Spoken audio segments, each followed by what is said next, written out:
My heart ached with a pain I hadn't known was possible. I chased Charlie for 5 years, and he agreed to marry me. 2 months before the wedding, I got into a car accident. I called him 3 times, but he hung up on me each time because his junior sister suggested he ignore me for a while to make me stop bothering him. When I crawled out of the ditch, my whole body was injured, and my right hand was fractured. At that moment, I finally understood that some things cannot be forced. However, he started standing outside my door every day with red eyes, asking me to give him 5 more years. Chapter 1. When I was brought into the hospital, my clothes were torn, and I was covered in injuries. The doctor sighed and said that if I had arrived a few hours earlier, there might have been hope for my right hand. A few hours earlier. Numbly, I stared at the hospital ceiling, listening to the doctor's diagnosis: crushed fracture in my right hand, with little hope of recovery. Maybe I won't be able to draw anymore. Tears streamed down my face as a sense of despair engulfed me. Why can't I learn to give up? What is he doing right now? Perhaps he opened a bottle of red wine last night to celebrate the fact that I didn't bother him. Or maybe he is practicing the piano with his junior sister, enjoying intimate moments together. I laughed at myself, knowing that I would no longer be an obstacle between them. My phone rang, and it was Charlie. I slowly closed my eyes. This time, I should learn. Charlie barged into my hospital room, his clothes without a single wrinkle. He frowned at me, cold and aloof, like a superior deity reproaching me. What kind of trick are you playing? Why didn't you answer the phone? Look at yourself in this state just because I didn't pick up your call yesterday? I told you I was busy. Can't you understand? He stabbed my bleeding wounds once again. In that instant, my heart, which had died, cried out in pain once more. He passed judgment on me without even asking a single question. Even though I lay here battered and injured, I couldn't stir up any emotions in his heart. After all, he was the person I had loved for 5 years. With just a few words, he could evoke all my emotions. I looked at him sorrowfully, unable to find the words. Tears filled my eyes, a plea mixed with grief. The white walls reflected his indifference, while the scent of disinfectant mocked my feeble attempts. He probably hadn't seen me like this before, feeling a bit uncomfortable. Take good care of your injuries. Remember to participate in the National Art Design Competition next week. I need to go back to training, he added. This piano competition is important to me. Don't disturb me during this time. After saying that, he turned and left without looking back, never once asking about my condition. I watched his hurried figure as he left, feeling a chill run through my body. I couldn't utter a word. This was the boy I had been chasing for 5 years. Tears uncontrollably streamed down my face. I used to naively believe that it was my sincerity and passion that touched him, causing him to turn back. The piano competition was important to him, his junior sister was important to him, his friends were important to him. Then what was I? I once believed that everything would be rewarded, just like my persistence in art. But reality dealt me a heavy blow. Not everything that we hold on to will have a beautiful ending. My genuine feelings meant nothing to him. So why did he promise me? Why did he give me hope again? The sun set, and I curled up in bed, trembling all over, as if I had returned to that night I was trapped alone in the car. Unconscious for who knows how long, I despaired, thinking I was going to die. Before losing consciousness, I made a phone call. He was the first person I thought of. But even after being unconscious for a whole night, I didn't receive any rescue. Perhaps I was wrong from the beginning. It was ultimately my insistence, just like my artistic career. Some things are not meant to be. After 5 days of treatment, my body recovered, except for my hand. The doctor suggested that I go abroad for treatment. I smiled bitterly. Where would I get the money? I walked out of the hospital and returned to my rented room, a narrow space filled with paintings. 5 years ago, at the graduation party, I fell in love with him at first sight. Since then, his figure appeared in all my artworks. The room was filled with paintings related to him. It seemed like I had been living in his world all these years, losing myself. Chapter 2. The overwhelming suppression of emotions made me feel suffocated. I looked at the room filled with paintings depicting his figure and screamed out loud as my emotions burst. At that moment, I randomly tore pieces of paper and stomped on them, crazily ripping apart meticulously drawn artworks. The room was a mess, serving as an outlet for my emotions. I sat on the floor and cried out in pain. It was all ruined, everything was ruined. There was one more painting, my favorite one, framed on the wall, but I had overlooked it. It was the painting I made when I first saw Charlie. Trembling, I reached out my hands, wanting to touch it, but it felt as if I was being electrocuted. Tears streamed down my face, and I remained frozen in place. In reality, I'm not as strong as I imagined. 3 days later, Charlie found me at the art exhibition. He angrily questioned me, his eyes seemingly ready to spew fire. Why didn't you participate in a competition? Do you know that you had the best chance of winning? Do you understand how important this competition is? If you want to throw a tantrum, at least consider the occasion. A series of questions struck my already numb heart. In that moment, I had so many things I wanted to ask him, but they condensed into one sentence: "Oh, congratulations on winning." Charlie's expression softened slightly. "So you watched the competition? Why didn't I see you that day? You left so early without waiting for me." I didn't go. I guessed with his talent, winning the competition would have been a piece of cake for him. I pointed at the paintings all over the room and asked softly, "Do you find these paintings beautiful?" My eyes were filled with pity. This art exhibition was probably the last time I would bring out my past artworks. I quietly watched the crowd passing by, occasionally stopping in front of a painting, admiring the artist's artistry. There was one of my paintings among them. Charlie rubbed his temples and held my hand. "Summer, I've been busy the past couple of days and neglected you, but you also know how important this competition is to me. Dress up tonight and accompany me to the gathering." "I don't have time." I looked at him calmly. "Charlie, let's break up." He laughed as if he heard a joke. "Break up?" Then he spoke gently, "Summer, be good. After tonight's event, I'll be there for you." I tilted my head and thought for a moment. "No, it's not good. We're breaking up." He took a step forward, imagining countless times how he would embrace me gently in his arms and comfort me. But in that moment when he touched me, I pushed him away and let out a fierce scream. The whole room was drawn to my voice. The fragile balance I had maintained was unexpectedly shattered. I crouched down, holding my head as intense emotions surged through my brain once again: resentment, unwillingness, pain, disappointment, despair. All the efforts and pursuits of my first half of life turned into nothingness in just one night. But I had a chance to be saved, didn't I? If only a few hours earlier, if only he had answered the phone, if only he had patiently listened to me. He froze instantly, standing still in disbelief, not daring to take a step forward. "Summer, it's me, it's me. What's wrong?" He looked lost, like a child, cautiously unaware of what had happened. It took great effort for me to control my emotions. I slowly walked out of the hall, with Charlie following behind. I turned my back to him and said, "I want some quiet." Back at home, I sat alone in the studio, sometimes feeling like laughing and sometimes feeling like crying. I thought I had become indifferent, but upon seeing Charlie, a strong sense of injustice engulfed my entire being. The room was brightly lit.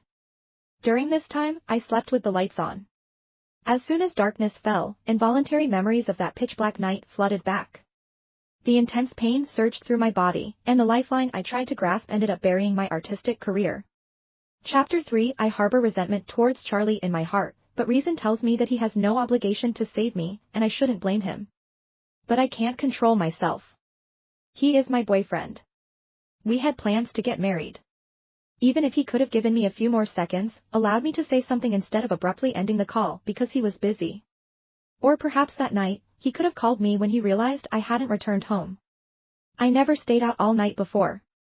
He knew where I went, I told him. I really did tell him. The scattered sheets of paper on the floor seem to mock my foolishness, and my presence feels like a joke. When I was young and learning to paint, nobody supported me. I walked alone, and I'd gained some fame along the way. But it seems like fate played a cruel joke on me, blatantly telling me that these achievements, the happiness, were all temporary gifts. Now it's time to take them back. I throw all my art supplies into the trash bin, put my artworks in a bag, ready to throw them away tomorrow. In the middle of the night, I receive a message from a friend. Charlie announced our engagement at the banquet. He probably still doesn't know about my situation. How can someone who can no longer paint participate in a competition? He celebrated his own success at the banquet while also announcing his engagement without revealing the name of the bride. Everyone congratulated him, their eyes subtly shifting towards Iris by his side. The perfect couple, so well matched. I lie in my narrow rental apartment, surrounded by brokenness, with absurdity filling the pages. The next day, their names and videos appear on the trending list. Piano prodigy Charlie announces his impending marriage to Iris, the daughter of his teacher, beneath a chorus of congratulations. In the afternoon, Charlie showed up at my door. This should be his first time coming to my place. Coincidentally, I also planned to clear things up. I opened the door for him, and he looked around the empty room for a moment. Where are your paintings? I can't paint anymore. What kind of joke is this? What happened? Why did you block me? Charlie stared at me disapprovingly, as if reprimanding a disobedient child. Summer, stop being ridiculous. Our wedding is in a month. I know I've been neglecting you during this time, but you can't always act so immature. Pack up and come home with me. His indifference made it seem like this whole situation was just a comedy for him. I laughed, and as I laughed, tears started streaming down my face. Go home. Go to what home? Is it your home with Iris? You've already made it official on WEA. What am I supposed to do? He furrowed his brows, his gaze distant. I announced our engagement last night. I wanted to surprise you, but you weren't in a good condition, and the media misunderstood. It's my fault for not handling this properly. I've already asked someone to remove it from the hot search. This has nothing to do with Iris. She's also a victim. In every word, in between the lines, he was defending Iris and blaming my absence. Victim? Innocent? Then what am I? Just a joke. Tears streamed down my cheeks, and for the first time, he didn't show any signs of annoyance. Why didn't you answer my call that night? I did answer, didn't I? I was practicing the piano. You know how important that competition was to me. He sat on the couch, clearly annoyed. Why did you answer my call and then hang up? I confronted him. Can you stop making a scene? I told you I was practicing. You called 3 times in a row. His voice grew louder, and he suddenly realized his outburst. I'm sorry, Summer, it's my fault. Through my tears, I looked at him. Did Iris tell you not to answer my calls? Chapter 4. He furrowed his brows, wanting to reach out and wipe away my tears, but I dodged his hand. This has nothing to do with Iris. Can you please stop causing a scene? Would I intentionally call you 3 times if I didn't think you deliberately ignored me to save face in front of her? He started getting agitated. Summer, stop making a scene. Charlie, I watched the surveillance footage from that day. That day, he was practicing the piano when my call came in. Iris suggested that he hang up and continue practicing, making jokes about him being a henpecked husband. Although he answered my call, he didn't give me a chance to speak and simply hung up. That night, I didn't say goodnight to him as usual, and I didn't go home. He didn't notice anything out of the ordinary, or perhaps he did notice, but didn't care. Even if he had a little bit of concern for me, would things have been different? He looked surprised. You actually watched the surveillance footage? Over such a small matter?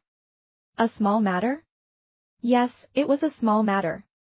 That night I had a car accident on my way back home. I called you 3 times, and you hung up on me 3 times. I missed the best opportunity for treatment, and now I can't paint with my right hand anymore. Yes, it's a small matter, just a small matter. I laughed maniacally, trying to push all the blame onto him. Why didn't he answer that call? Why did he give me hope and then bring me despair? Marriage? I once thought he was someone I could trust for a lifetime, but I never expected that because of a stranger's words, he would hang up on me 3 times. I broke down in tears. From beginning to end, I was the outsider. His voice trembled slightly. Why didn't you tell me earlier? I looked into his eyes. Have you ever paid attention? How many times have you visited me at the hospital? Once. What was the first thing you noticed when you saw me? When did you realize that I had blocked you? A hint of panic appeared in his eyes as things spiraled out of his control. It was this morning, right? You didn't notice for the whole week. You never asked me once.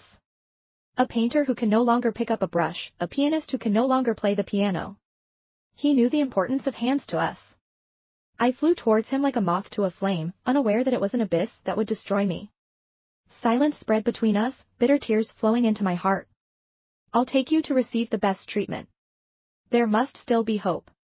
He paused for a moment, reaching out to grab me. There's no hope, Charlie. It's over. I couldn't see a glimmer of hope. In the future. I didn't know what life would be like from now on, but the life I had worked so hard for was all in vain. I had countless fantasies about painting, about Charlie. He was even in my paintings.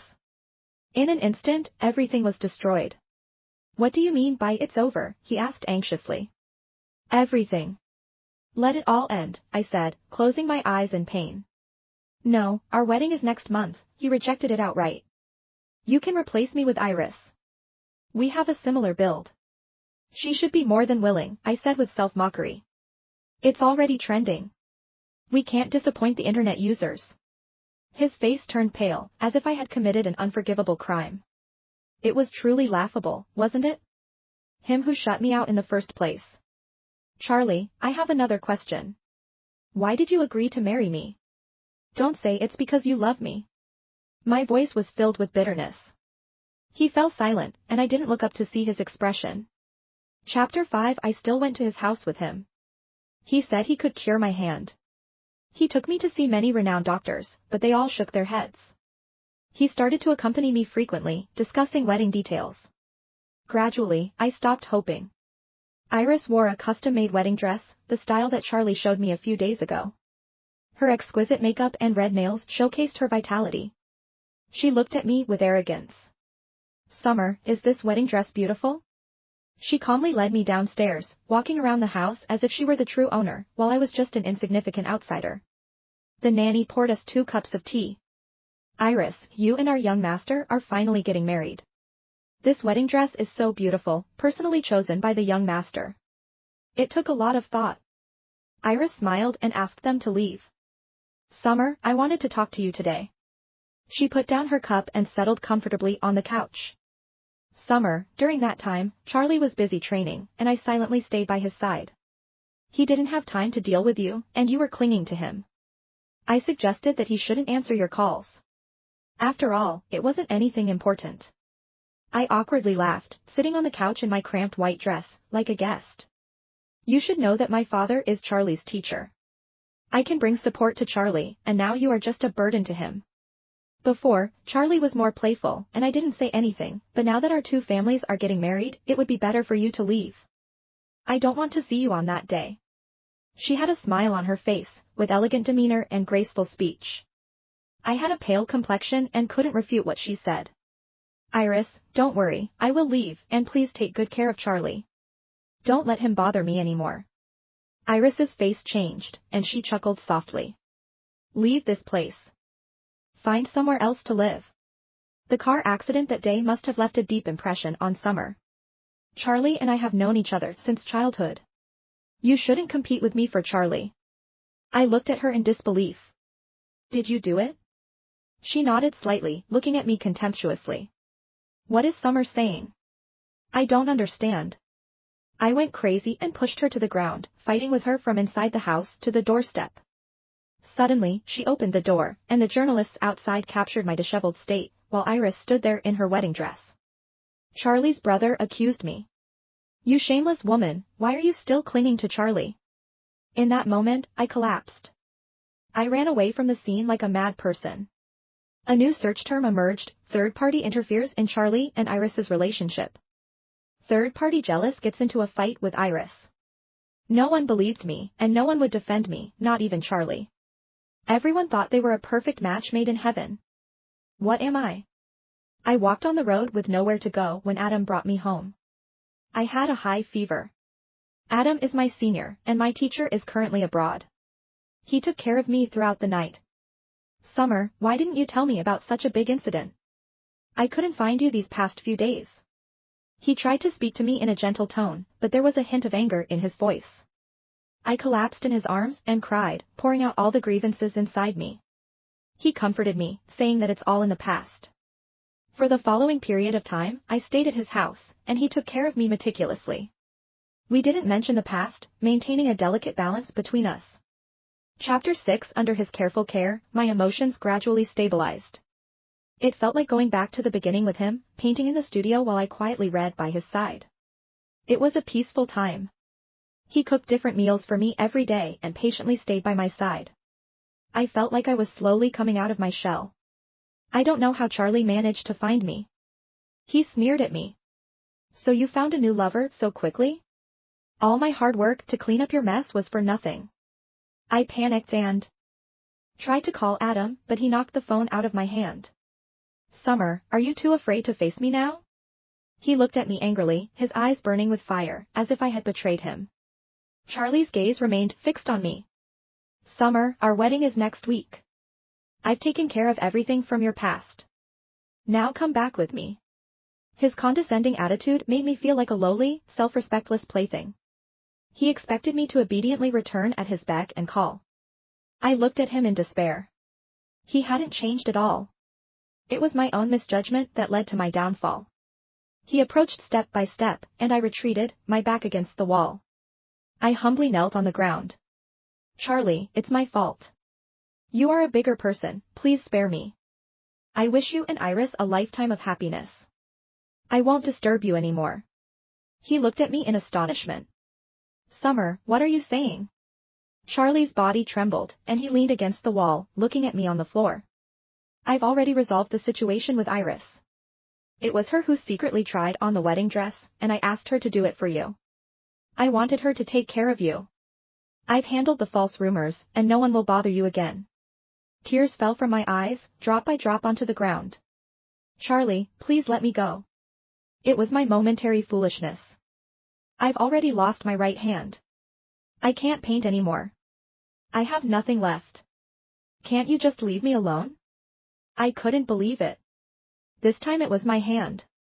What would be next? My life? I'm just an ordinary person who wants to live quietly. Charlie took a step forward, trying to approach me. Don't come any closer. Iris, she will kill me. He looked at me in confusion, lost, his trembling hands revealing his inner turmoil. What does this have to do with Iris? We're just siblings in our martial arts school. A hint of fear appeared in his expression, realizing that the situation had slipped out of his control. No, the truth is, it had never been within his control. For the first time, I heard him pleading. Summer, our wedding is next week. I've meticulously planned everything. Please come back with me. Our wedding. I had imagined it countless times, but now it had nothing to do with me. I couldn't be willful anymore. I begged him, please let me go. He stood frozen in place, unbelievably looking at me, never expecting that I would refuse him. Summer, what are you saying? You pursued me for 5 years, and now that you have me, you don't want me anymore? His eyes welled up, questioning me as if I were the heartless one. I can't anymore. I shook my head. I have nothing left. I don't want to die. Charlie is marrying me equivalent to death for you? He grabbed my arm, his voice sharp. Yes, no. Iris will kill me. She really will. If you marry her, please spare me. I was already on the verge of a mental breakdown. I hugged myself, hiding in the corner, thinking that this would keep me safe. Phone call. You pursued me for 5 years. Now let me pursue you. Give me a chance, Summer. I'll be waiting for you at the wedding venue. If you don't come, I won't get married. I've decided on you for the rest of my life. After saying that, he left, not giving me a chance to refuse. Adam opened the gift box, and inside was a wedding dress, the same style that Iris wore that day. He glanced at me and threw the wedding dress away, making sure to confirm with me, you're not really considering going, right? Please don't go. He looked at himself in the mirror. Your senior brother looks pretty good, right? Why are you so fixated on that guy? Not forgetting to shout downstairs to Charlie, who hadn't gone far yet, brother, since you have no brains, I won't blame you. I'll give you a big gift for your wedding in 2 days. On the day of the wedding, my senior brother dressed up and asked me to do the same. I looked at him in surprise. The other day, you said you would give him a big gift. You're not planning to send me, are you? My senior brother immediately got defensive. How could I possibly send you to that guy? I'm taking you to watch a good show. The thing I asked you to investigate has made progress. I found evidence. Trust your senior brother. Chapter 8. Under his persuasion, I was successfully persuaded to go out with him. He drove me to Charlie's wedding, and I began to feel more and more like I had been deceived. At the wedding venue, Charlie and Iris's names were displayed along with their photos. I felt nauseous. Adam asked me to wait a little longer, saying he had a big gift for me. What kind of gift? To watch their wedding? The guests had already entered, and there were several reporters outside. Iris, wearing a wedding dress, slowly stepped out of the car, still in the same style as that day. Iris's father and Charlie's parents were all present. Charlie stood at the wedding venue, anxiously waiting for the bride's arrival. The wedding march began, and the audience below offered their sincere blessings. Until Charlie saw Iris's face under the veil, his expression changed drastically. His parents glared at him threateningly, and Charlie's father quietly reminded him not to embarrass everyone present. Charlie's face turned pale, and the audience below noticed something was off with the groom. He stood on the stage like a puppet on strings, mechanically staring at Iris with cold eyes. Iris looked at him with a shy expression. Even though this man in front of her didn't love her, at least she had him, and she had plenty of time in the future. Adam stepped out of the car and waved at Charlie. Charlie looked at him and quickly realized I was also nearby. He abandoned Iris standing on the stage, snatched the microphone from the host, and shouted at me, "Summer, I love you. Give me another chance. Marry me." In an instant, everyone's gaze turned towards us. Charlie dropped the microphone and ran towards me. Charlie's father stood up, looking disappointed at his most promising student. Charlie's parents called out to him as well. "Charlie, what are you doing? This is your wedding with Iris." Charlie slowly stopped in his tracks, while his mother followed behind with an apologetic smile to everyone. I silently watched him through the car window. He couldn't see me, but he could feel that I must be there. Adam gently said to Charlie, "You coward. You're not worthy of Summer's efforts." Adam took my hand and walked confidently towards the wedding venue. Charlie's father's expression instantly changed. "Sir, you're not welcome here." "It's all right. We're not here to attend the wedding," Adam responded with a smile. The reporters immediately aimed their cameras at me. I felt a bit scared and leaned closer to Adam. A recording started playing on the wedding big screen. I found out everything. Tonight, Summer will take that road back to her grandmother's house. It's a difficult path through the mountain valley. I've installed a tracker in her car. You wait on that road and take care of her for me. Iris, don't worry, we're professional. After it's done, remember to retrieve the tracker. Don't worry, Iris, after it's done, I'll give you 100,000. Leave this place and hide for a while. The voice abruptly stopped as someone disconnected the wires. Just that short recording was enough to shock everyone present. Moreover, there were many guests present today, and anyone could recognize that it was Iris's voice. Iris's father was so angry that he slapped her right there. Iris, wearing her bridal gown, knelt on the ground and burst into tears, vehemently denying that it was her. Police sirens blared, and Iris was taken away on the spot. Our dream wedding turned into a joke. Charlie lowered his head and, under the astonished gazes of people, picked up the nearby hammer and angrily smashed it onto his right hand. Tears streamed down his face as he looked at me in pain. "Summer, can I offer my right hand as an apology to you? Can you come back, Summer? I'm sorry. I didn't know. It's my fault for causing you so much harm." He knelt on the ground, crying uncontrollably, yet unable to take another step forward. His mother threw herself onto him, weeping, while his teacher couldn't bear the blow and fainted on the spot. Adam took me away from there. I started painting at the age of 6, and at 20, I was enchanted by Charlie's charm. 5 years of dedication all turned into a bubble. At this moment, he is no longer the young man in my heart, and I have lost the opportunity to paint. I can't quite remember why I was attracted to him in the first place. Perhaps it was that cannon, or maybe it was his impeccable suit. Did I love the real him, or the version of him I imagined? The evidence was clear, and Iris was convicted of intentional homicide. Charlie's right hand received timely medical treatment and was not severely damaged. Iris's father suffered consecutive blows and never recovered. He passed away a year later. Adam and I moved away from the city. After several years of rehabilitation training, I picked up the paintbrush once again. I created my proudest artwork to date, and I named it Illusion. Chapter 9, Extra 1, I am Charlie.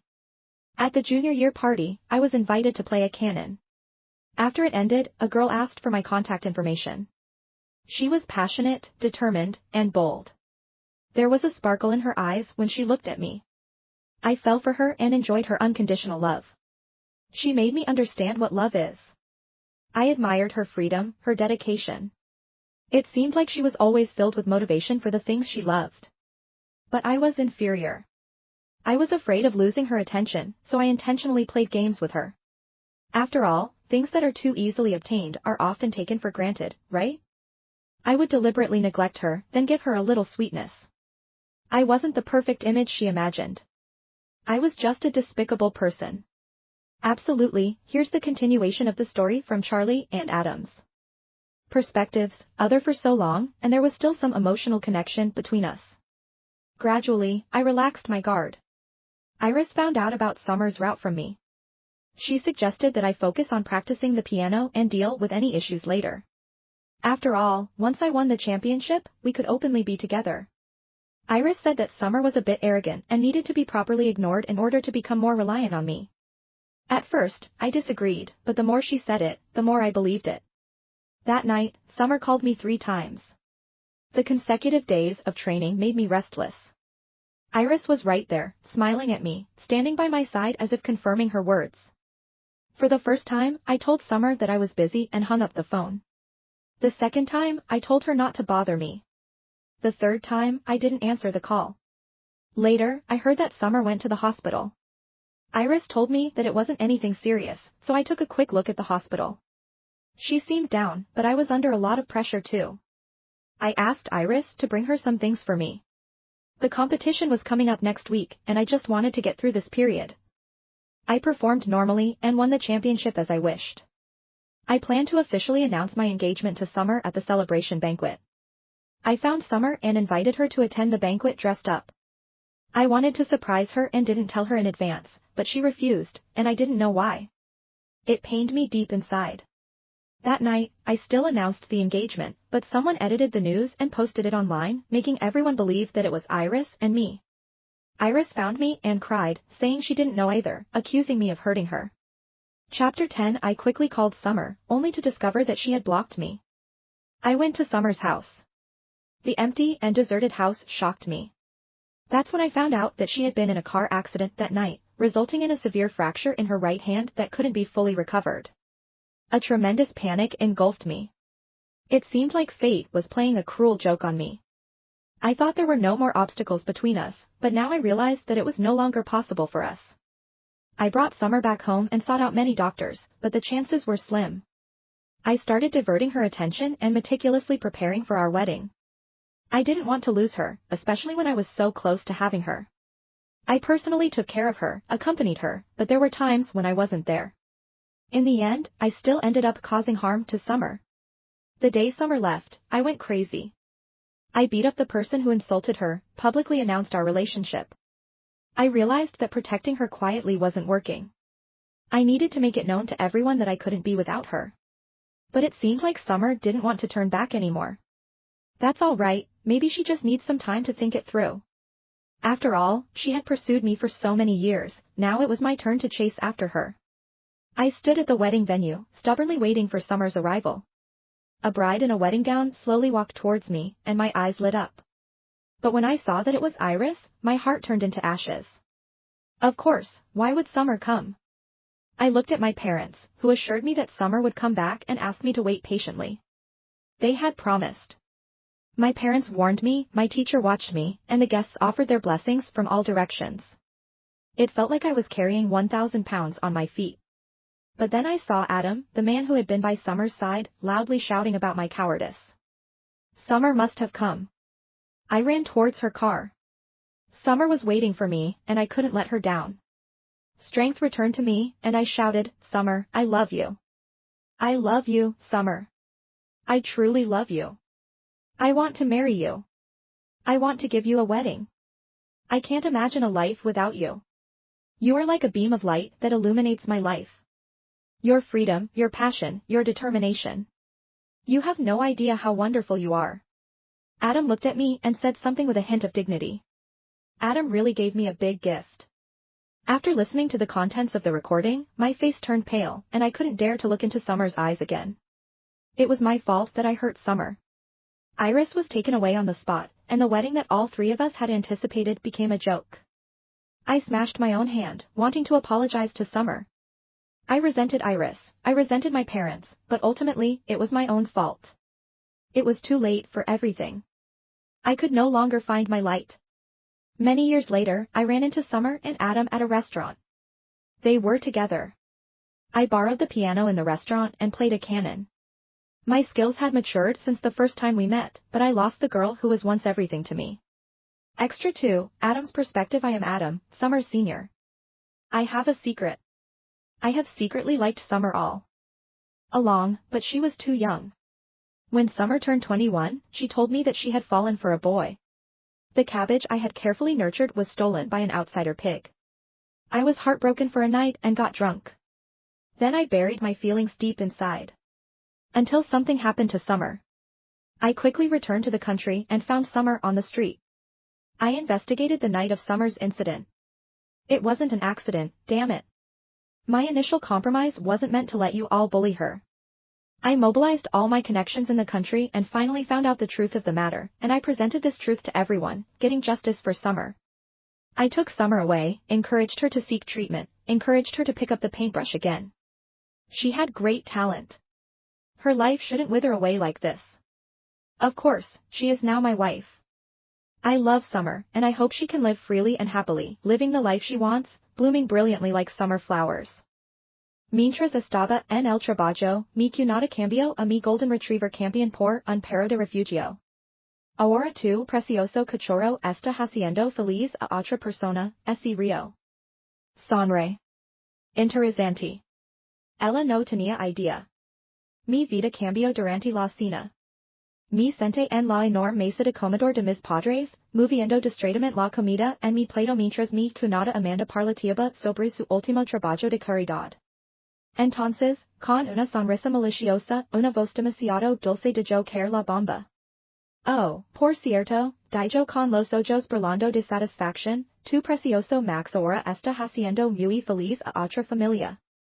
Hizo una pausa, saboreando el momento. Lo leva un refugio hace 2 semanas y te traja un reemplazo, pero ni siquiera te dis cuenta. El tender ese respiro de mis dedos, golpeando contra el plato. Max, mi golden retriever campeón, a quien había criado desde cachorro y que había ganado 3 competencias nacionales, reemplazado. Mi mirada cayó al perro que yacía debajo de la mesa a mis pies. Se parecía notablemente a Max, pero ahora que lo pensaba, su comportamiento había sido extraño. Dices que, mi voz era calmada, demasiado calmada, pero mis manos habían empezado a temblar. Amanda hizo un gesto de desdén con la mano. Y es lo mejor. Estabas obsesionada con esos ridículos concursos de perros. Ahora una familia merecedora tiene un hermoso perro de raza pura y tú tienes un rescatado que necesita amor. Ayuda a todos. Mayer alrededor de la mesa. Mi hermano Tom miraba su plato. Mis padres se removieron incómodos, pero no dijeron nada. Su silencio no era nada nuevo. Siempre habían preferido mantener la paz antes que confrontar a Amanda. Interesante, dije, tomando un sorbo de agua lentamente. La sonrisa de Amanda vaciló ligeramente. Esperaba indignación, tal vez incluso lágrimas. Lo que no sabía, lo que ninguno de ellos sabía, era que Max llevaba un rastreador GPS. No uno obvio, sino un dispositivo elegante y de alta tecnología incrustado en su collar. Anos en el circuito de competencias de perros me habían enseñado a tomar precautions. No tenías derecho, dije en voz baja, alejándome de la mesa. Max no es solo una mascota, es mi compañero, mi negocio, mi amigo. Amanda puso los ojos en blanco. Oh, por favor, es solo un perro. Además, te hice un favor.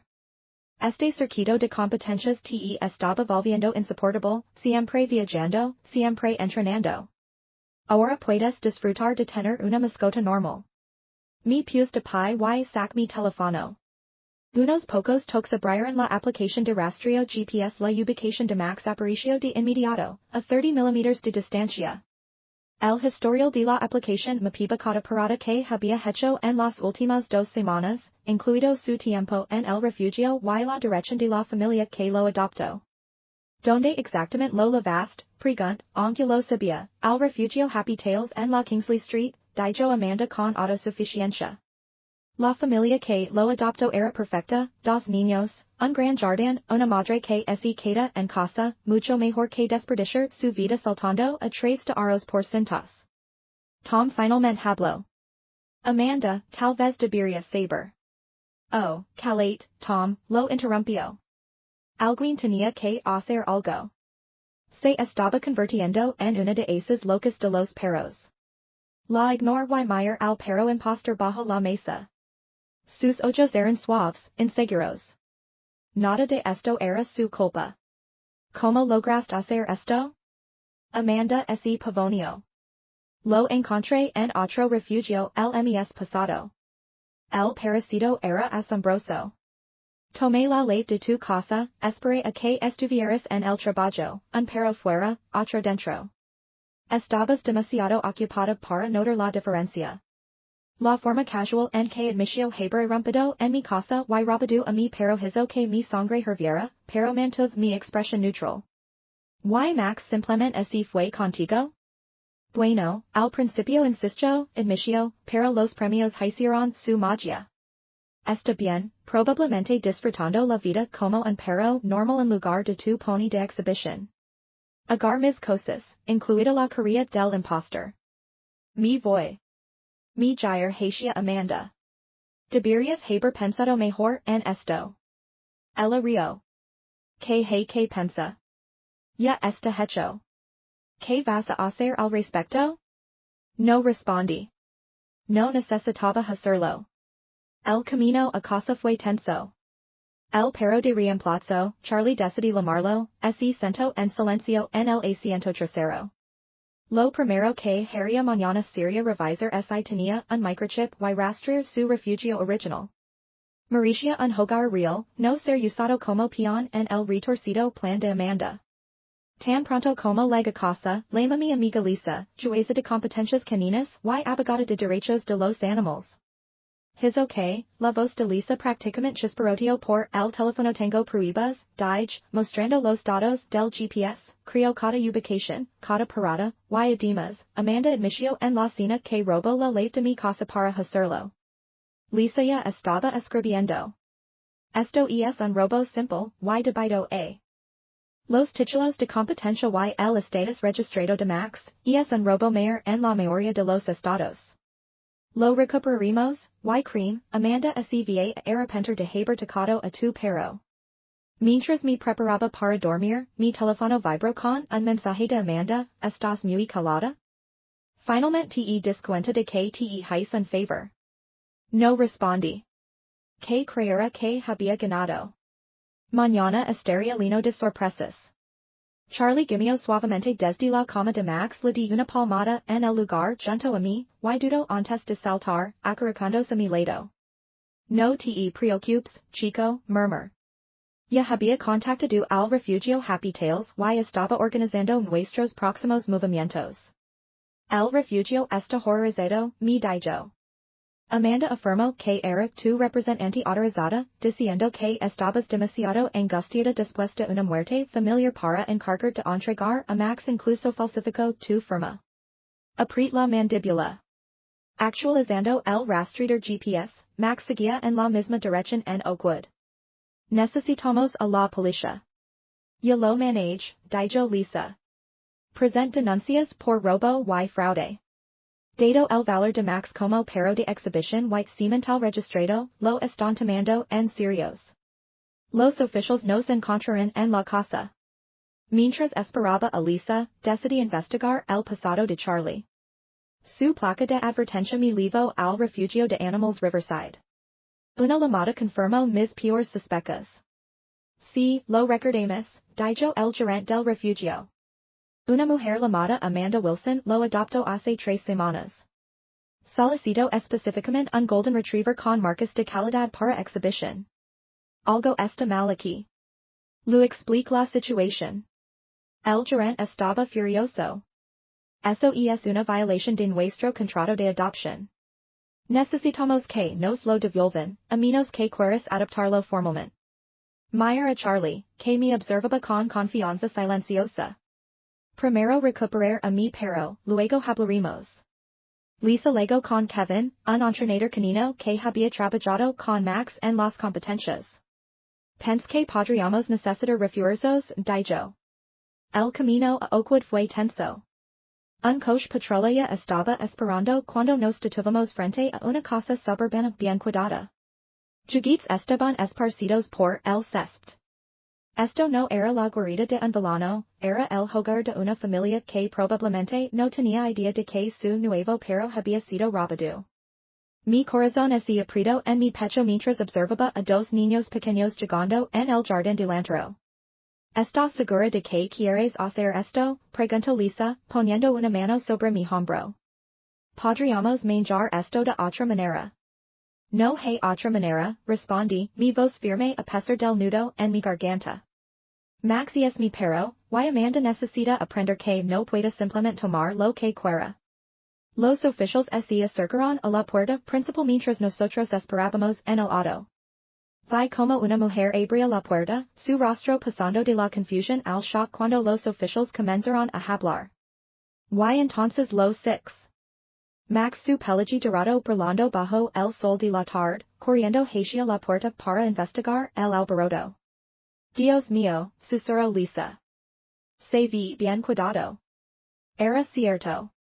Max parecía saludable y feliz, lo cual solo hacía todo más difícil. La mujer comenzó a llorar mientras los oficiales le explicaban la situación. Sus hijos, notando que algo andaba mal, corrieron hacia ella. Señora Martínez, llamó uno de los oficiales, haciendo señas para que me acercara. Salí del auto con piernas temblorosas, Charlie siguiendo fielmente. La mujer me miró, sus ojos llenos de lágrimas y confusión. No sabíamos, dijo inmediatamente. El refugio nos dijo que era una entrega legítima. Tenemos todos los papeles. Lo sé, respondí suavemente. No es su culpa. Mi cuñada, ella actuó sin mi conocimiento o consentimiento. Max me reconoció inmediatamente. Su cola comenzó a agitarse, y corrió hacia mí, casi derribando en su entusiasmo. Charlie se mantuvo atrás, inseguro. Mamá, uno de los niños, no más de 6 años, tiraba del vestido de su madre. Van a lavarse Max. La pregunta hizo que mi estómago se revolviera. Estaba sufriendo por la crueldad de Amanda. Los niños comenzaron a llorar, y Max, siempre sensible, corrió de vuelta a ellos, lamiendo sus caras en un intento de consolarlos. Sarah, la mujer se presentó, limpiando sus lágrimas. Entiendo que es tu perro, y no pelearemos contra eso. Pero podrías darnos un momento para despedirnos? Mi mente trabajaba a toda velocidad. Amanda había querido lastimar, pero en su arrogancia, había lastimado a esta familia inocente también. La furia que había estado conteniendo comenzó a transformarse en algo más frío y calculado. Tengo una propuesta, dije finalmente. ¿Podemos hablar adentro? Los siguientes 30 minutos cambiaron todo. Sarah y su esposo David eran personas increíbles. Él era profesor de primaria, ella trabajaba desde casa como diseñadora gráfica. Habían adoptado a Max porque sus hijos necesitaban un amigo después de mudarse a la ciudad. Max es un perro increíble, dijo David. Los niños lo adoran y él parece tener un don natural con ellos. Es un campeón de exposiciones, explique, pero más que eso, es mi compañero. Sin embargo, Meyer los niños que seguían abrazando a Max creo que podemos encontrar una solución que beneficie a todos. Excepto a Amanda. Lisa, que había estado escuchando en silencio, se inclinó hacia delante. ¿Qué tienes en mente? Una asociación, respondí, y la mejor venganza que podríamos planear. Mientras explicaba mi plan, six como los ojos de Sarah se iluminaban con comprensión. Amanda había querido destruir mi conexión con Max y humillarme en el preciso. En cambio, había creado una oportunidad para algo mucho más grande. Entonces aceptan, pregunt, extendiendo mi mano. Sarah y David intercambiaron una mirada antes de center. Estamos dentro, dijeron al unisono. Esa noche, mientras conducía a casa con Charlie, ahora oficialmente mío después de una llamada al refugio, sonreí al pensa en la cara que pondría Amanda cuando viera como su perfecta venganza se había convertido en mi mayor triunfo. El primer paso de mi plan se pondría en marcha mañana. Amanda creía que me había cuidado todo, pero no tenía idea de lo que estaba por venir. La exposición canina nacional estaba a solo 3 meses de distancia, y esta vez tenía más que una victoria en mente. Tenía justicia. El reloj marcaba las 6 de la mañana cuando comencé a preparar todo para la reunión. Lisa llegó temprano, trayendo consigo una pila de documentos legales y su laptop. Tenemos que ser metódicos con esto, dijo, organizando los papeles sobre la mesa de la cocina. Amanda no es estúpida. Intentará encontrar algún hueco legal. Ya tengo todo documentado, respondí, sacando mi propia carpeta. Cada mensaje, cada interacción desde que Max desapareció. A las 9 en punto, el tambor sonó. Sarah y David llegaron puntuales con sus hijos y Max los niños, Tommy de 8 años y Lucas de 6, entraron corriendo a la casa. Trajimos todos los documentos del refugio, dijo Sarah, colocando una carpeta gruesa sobre la mesa. Incluidas las grabaciones de seguridad. El gerente del refugio estaba furioso cuando supo la verdad. David sacó su tablet. También tengo algo interesante. Estuve investigando los registros públicos de Amanda. Hay un patrón de comportamiento similar en su pasado. Que en contraste, pregunt, sirviendo café para todos mientras los niños jugaban con los perros en el jardín. 3 incidentes diferentes en los últimos 5 años, explicó David, mostrando los documentos. 2 relacionados con mascotas y uno con propiedad personal. En todos los casos, ella tomó decisiones unilaterales sobre las posiciones de otras personas, justificándolo como hacer lo correcto. Lisa tomó notas rápidamente. Esto establece un patrón. Las otras víctimas presentaron cargos, preguntó David. En cada caso, Amanda manipuló la situación para parecer la heroína. Las víctimas quedaron como personas obsesivas o materialistas. Exactamente lo que intentó hacer conmigo, dije, recordando sus palabras en la cena. Me llamo obsesiva por participar en competencias caninas. Sarah sacó su laptop. El refugio proporcionó toda la documentación de cuando Amanda levó a Max falsificó tu firma en varios documentos. Pasamos la siguiente hora revisando cada detalle. Amanda había planeado cuidadosamente el intercambio de los perros, pero había cometido errores cruciales.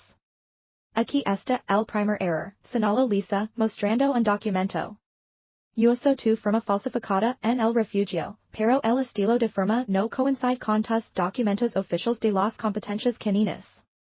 Y aquí está el segundo, agregó Sarah, reproduciendo el video de seguridad. Las cámaras del refugio la captaron claramente mintiendo sobre tu situación emocional y familiar. Los niños entraron en ese momento, seguidos por. Mama, ¿podemos empezar a entrenar ahora? Preguntó Tommy. En realidad, el entrenamiento es una parte crucial del plan, explique. Necesitamos que toda la familia aprenda los comandos básicos de exhibición. Durante las siguientes 2 horas, trabajamos en el jardín. Max respondía perfectamente a las instrucciones, mientras Charlie observaba atentamente. Los niños demostraron ser estudiantes excepcionales. Tommy tiene un talento natural, comenté, observando como el niño guiaba a Max a través de una rutina básica. Y Lucas tiene la paciencia perfecta para el entrenamiento de obediencia. Sarah documentó todo el preciso con su cámara. Esto demuestra que los perros de exhibición pueden tener una vida familiar normal. Y es exactamente lo opuesto a lo que Amanda afirmó. A mediodía, recibimos una llamada importante. Del Comité de la Competencia Nacional, anunció después de colgar. Aprobaron nuestra propuesta. Han creado una nueva categoría, exhibición familiar profesional. Seremos los primeros en competir en ella. ¿Qué implica exactamente? Esta categoría, preguntó David. Es una combinación de exhibición tradicional y demostración de integración familiar, explique.